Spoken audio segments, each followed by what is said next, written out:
What's up guys, Guru here and welcome back to another 6pm content video where today the most broken card comes as an SBC. That is right, we're going to check out the brand new Liga F Player of the Month SBC along with everything else EA has in store for us. If you guys are new to the channel, don't forget to subscribe, leave the video a like rating, let me know down below what you think of today's content. Are you going to be doing this new SBC? And without further ado, let's get into things. And so before the absolute chaos of the SBC, we do have Gauntlet today as well. So a brand new week with Gauntlet coming in. Obviously, we've got the Season 3 Evo Cup still there. But in terms of what you need to do for the Njai objective, you need to play 3 matches, which is fairly simple. You need to score in 9 matches altogether, which again, fairly simple. And then play 12. Now, I weirdly have a problem with this, and I know it kind of sounds insane, but the reason I have a problem with this is because you'll go into a game, you'll kick off, you'll score your goal, and then you put your controller down. That's all you need to do, because if you do that for basically, if you can't score in say 3 of the games, that's fine because you still get an 86 times 3, you get an 83 times 10, an 82 times 10. The first Touch Plus evolution isn't the best in the world, but it's okay. Charisma loan, which again is a nice card to have on loan, but 5,000 coins, which is semi-useful as well. The Shadow Strike Plus Plus, again, it's not the best in the world, but it's okay. You get an 80 times 7. You get the Brazil Silver Skillet Evo. Okay, I like the idea of that, depending on what that is. An 85 to 87 pack, and then an 81 times 3. And 12 Brazilian silvers, which is actually quite nice. That's just for playing the game. You also get the Njai card, who I don't think is bad. It's maybe not the best card in the world, but it's definitely not the worst card we've seen.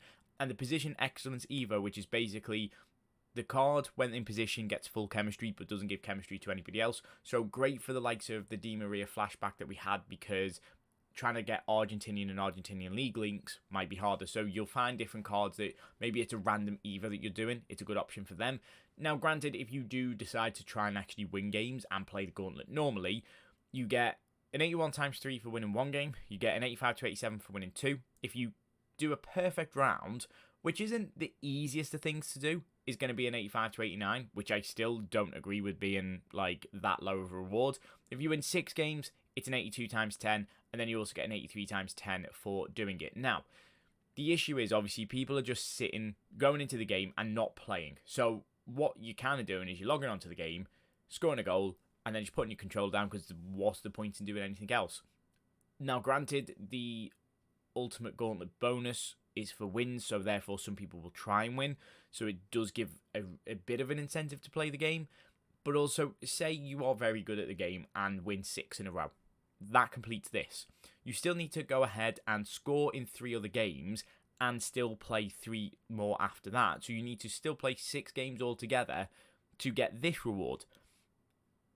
What would be better for me is, instead of scoring 9 games, have the play 12 objective, fine. Or maybe just make it play 1, 2, and 3, fine. And then instead of scoring 3, score 15 goals and score 30 goals. Then make 15 assists and then have 30 assists. And then here have play 9 games. So yes, maybe you don't do as much. You might be able to go into one singular game and score 5 goals. But then you might also then play 3 games and only score 1 in each game. What it does is it gives you a reason to continue playing the game till the end. Even if you're like drawing 2-2, or even if you're losing 2-1, there's an incentive to try and get another goal to try and complete this objective. And what it does mean is, if you're not very good at the game, you still can complete this objective. It just will take maybe a little bit longer. So you play the 9 games for the main reward, but you still need to do, I don't know, 4 goals and 6 assists. That might happen. So then you need to still go into maybe another 4 games to get that done. But I kind of like that. I just think EA could do... It's a bit of an issue I personally have with this game right now. And I think it's one that we're really trying to find the balance of to working out, is this right? Is this the right thing? I think, unfortunately, the community wants everything instantly, and obviously with having Thunderstruck the other day and having the fourth tournament, which was the score 2 goals to win. Now, I like that, and I did appreciate it for the fact that I had Evos to complete, but there was a lot of people wanting it every day, and having it every day, having it there all the time, you know, you would look at this sort of Fernandez card, and you go, right, okay, what I can do is I can go ahead and complete this. I'll score 12 goals across the games, I'll assist 6 goals, play 5 games with 4 South Americans, I'll win I'll win 8 of the games, but within maybe 6 games, you've done this. So then you go ahead and do, okay, fine, you can't do that one. But take the icons, for example. You go, right, okay, I'm just going to go in and quit out. I'm going to score a goal with an Argentinian cam and quit out of 65 games. Well, you can. And then within, maybe 2 hours of quitting out of games, you're done. Which then means you get the best silver card available in objectives, and then there's obviously all different bits you can do. Again, you can do some of these. There's a few different things that you can obviously complete over the time. But it just would mean that you log on to do your objectives or do your evos and then not use them because you don't want to. And I think that's where the issue is on the game. It's the wanting stuff instantly. I haven't got an issue with the golden goal objective coming in maybe once every 3 weeks as an objective for something because it's useful. So, like right now for me, I don't have a lot of evos to complete. I've actually been quite good at being able to get a lot of them done. But obviously, I've still got some that will be there. And over the next 2 weeks, obviously, if I don't complete any of these anytime soon, these are all going to build up. We're going to have another 4 or 5 pages. Well, not maybe 4 or 5, but maybe another 2 or 3 pages of evos, which again, altogether will give you another sort of maybe 10 evos altogether. Which, on top of that, each evo you need to play about 10 games. So you're going to need to play about 100 games to do all those evos. That's where it's useful, and I haven't got a problem with it. It's just wanting it all the time would be an issue. Now, no evos today. That's fine. I kind of went a bit of a tangent there, to apologise, but I just think it's a bit of an issue with the community right now, wanting too much but not knowing what they want and not knowing what they actually need. There's a difference between wanting and needing. You might want it, you don't need that objective. So personally for me, I think it's not worth doing. In terms of everything else that we've got today, we do have the brand new objective. We do have also some upgrade picks, 78 plus upgrade picks. They are there. We do have the 5-star skill move evo was still there. I'm trying to think, do we have anything else? I don't think there was too much after that. So in terms of these 78 plus player picks, you just need, that's actually not bad, 3 rare golds and 4 commons, which I actually think is fairly cheap. So fair play to EA on actually making it somewhat achievable. I don't want to say it's super easy to sort of grind this game, because at the same time, trying to actually find like where to get these gold cards from can be difficult, unless you're doing League SBCs where you're putting bronzes and silvers into these sort of upgrade packs, and then obviously going ahead and putting the what's it called in. Go ahead and put in the rares into these, like that you get from the gold packs and doing the upgrades. It's kind of like, it's a bit iffy on whether it's worth it or not, but we'll do one of these just to see what they're like. I also want to do the full moon player pick, because I've had some good stuff. I've had Embuemo and I've had Griezmann from my ultimate screen picks. They're all right cards. I think they're worth it. In terms of what else we've had today, there was a Zaha objective. Actually, I kind of quickly brushed over that, but I quite like a Zaha card in the game. It's a flash rush event anyway, so I'm going to do some of that tonight to finish off these points, get some extra packs, and then complete this. Obviously, you don't have to do everything. You only need to do 4 out of the 5 of these objectives. They're not the best packs in the world. For the card, okay, yes, you get the card design and 1,500 SP, which I think is quite useful right now. Zaha looks fairly decent. Not the best card in the world. Very similar to an Evo card you could probably make of him, but still, it's fairly good. And then the only other things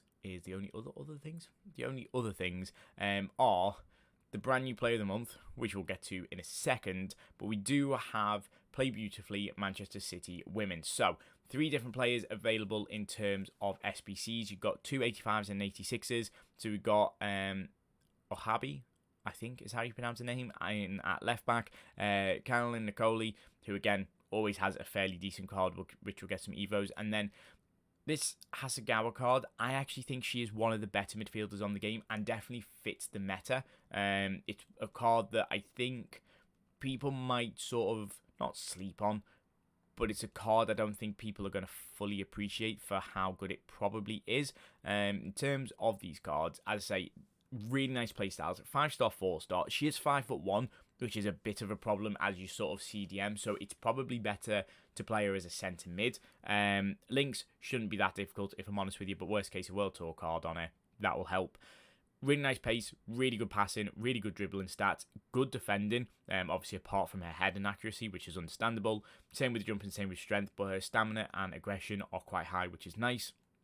She's got incisive pass, ping pass, tiki-taka, low driven as well, which is really good. Intercept on a midfielder, which is great. Technical and press proven.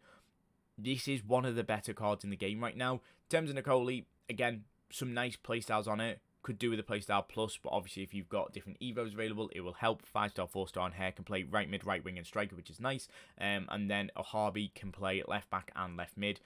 She is also 5-star, 3-star, so not the best in terms of weak foot. Again, in terms of her playstyles, she's only got jockey defensively. Intercept would have been nice as well, but she has got tiki-taka. She's got whip pass, she's got long ball, so as a fullback is good, and technical. There are 3 very good cards. Yeah, they're a little bit expensive, but fodder's not that expensive right now. I think these 2 are fairly cheap, but I think for an 86 rated and a team of the week, this Hasegawa card does feel worth it. In terms of what you also get, you get 25k pack for doing it as well as the kit. So, the one card we were all dreading, Player of the Month, Claudio Pina. She's 4-star, 5-star, which I think is absolutely fine. As somebody who doesn't skill, it doesn't really matter to me about the sort of the skill moves and stuff, but left wing, left mid, and striker available to her. She's got 80 pace, 87 shooting, 85 passing, 88 dribbling, and 73 physical. I don't even think it matters if her card said she had about 4 in every stat. This card is very broken on the game, and I'm pretty sure her Player of the Month will be. Now, she's also got Finesse Shot Plus, which was the new playstyle, which at the time when it got leaked, we kind of thought, oh, well, it's not going to be as good as having Low Driven Plus, which she had. Unfortunately, the meta has changed to where Finesse Shot is better. Now, she can play a left wing with a right foot. Yeah, that's going to be ridiculous for Finesse Shot. She does have tiki-taka. She does have incisive. She does have technical. She does have low dribbling. She has got game changer if you were to need it, and she has got dead ball. I don't really think there's many other things apart from maybe like a rapid or a quick step. There's not many other things, or maybe relentless as well, that would make this card better. She's got plus plus as an inside forward and a wide playmaker in left wing, plus plus as a false 9 striker. So thankfully, as a left mid, she's only got winger plus, which I think a lot of people will be using her in that position. But as a striker, again, she hasn't got advanced forward, so maybe that slightly lets her down. But still, it's a 500k card. Am I on the right thing? Nope, I'm not on the right thing. She's a 500k card, 7 SBCs for it. So starting off with 2 86s, then you need 4 87s and 1 88. So yes, it's not cheap, but this card shouldn't be cheap. However, it's there for the next month. Whilst we've got winter wild cards out and stuff, it's kind of going to be fairly easy to obtain. Not like dead easy, but as far as things go in terms of completing them, this won't be that difficult to do. Speaking of what shouldn't be difficult to do, is this SBC I'm about to complete. As I say, I do like the idea of these SBCs that EA have been doing. It would be nice if I could get some half-decent fodder. Now, am I going to? Not half-decent fodder. It'd be nice if I could get a half-decent card who isn't fodder, but we'll just have to see how that goes. Now, I personally have been building it with either 187, 585s, and 684s, or 286s, 385s, and 684s. It's one of the better ways to build these. Personally for me, I'm going to chuck in an 85 rated team of the week because I have so many of them. I've got loads of 86s as well in there, but Riyad Mahrez can go in because I've already got a Thunderstruck better version of him. My slight downfall might be 85 rated, if I'm honest with you, so we may have to go and pick one up, because I have not a lot. I've got Huth. Okay, I've actually got a few bits in bobs in there. Now, one thing I did also tweet out about yesterday, and I kind of want to talk about it right now as well, because I still need to do some champs, but firstly, if we actually head over to my Twitter, no, that one, there we go, that works. Firstly, congrats to Angry Ginge on being crowned King of the Jungle and I'm a Celeb. Ridiculously good that somebody who sat and played FIFA can do that. Anyway, that's just me flexing. I've met him. I tweeted this out yesterday, and right now to play the game, if you're not brilliant, and it kind of goes towards the gauntlet as well, it just feels like your time on the game isn't that valued in terms of, say, with champs.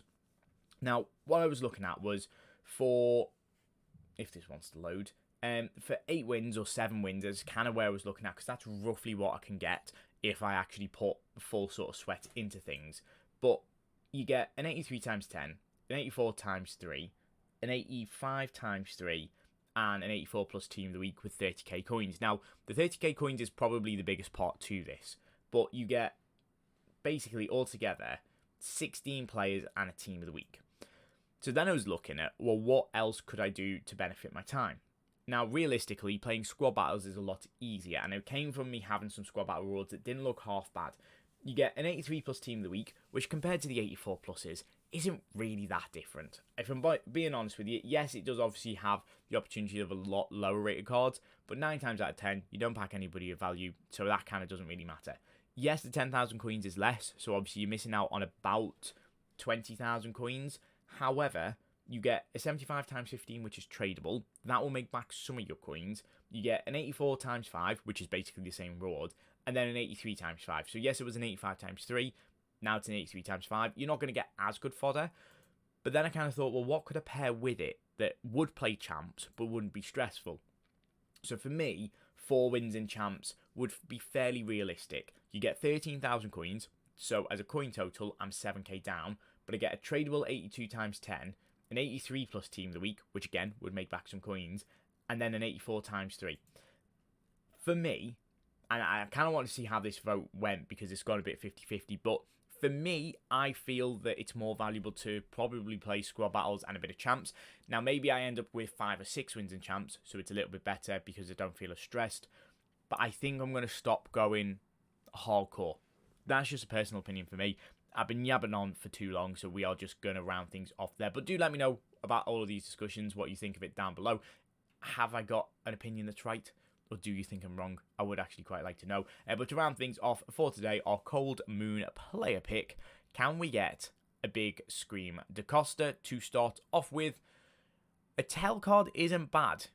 It's not the worst thing I've seen from these, along with an Alex Berenguer, I think. Tell, yeah, sure. We will absolutely take him. Let me know down below if you do these as well. And for now, that's what we're going to leave for today. I'm out. Peace.